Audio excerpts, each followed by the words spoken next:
In 1995, at a low-security correctional facility in southern Illinois, a 30-year-old inmate named Reggie Barnes pulled off one of the smoothest prison escapes the state had ever seen, and he didn't use a tunnel disguise or violence.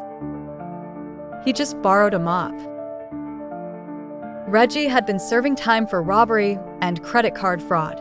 While he wasn't considered dangerous, he was smart, a quiet observer with a knack for finding loopholes.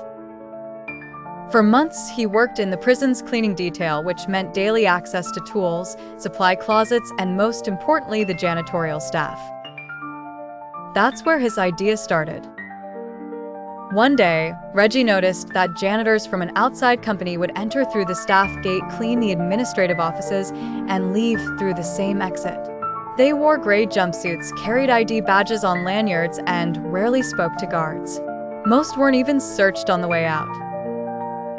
So Reggie made a plan and waited. On a foggy Wednesday morning, while cleaning near the admin wing, Reggie approached one of the older janitors in the break room. The man was friendly, slow-moving, and not paying attention. Reggie offered him coffee, and while he was distracted, Reggie snatched his uniform from an unattended locker. He waited until the janitor went to the bathroom.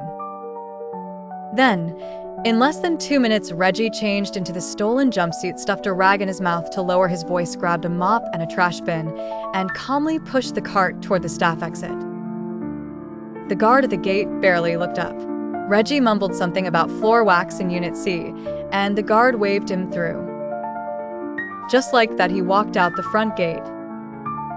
3 hours later, during the next janitor shift rotation, staff realized something was wrong when the real janitor was found locked inside a storage closet, confused and furious. That's when the alarms were sounded. But by then, Reggie had already made it to a nearby bus station and was halfway to Missouri. He was eventually caught 2 weeks later after a tip from someone who recognized him at a Greyhound terminal, but by then the story had made headlines. Prison officials were stunned, and no violence, no tools, no helpers, just a mop and the confidence to walk like he belonged.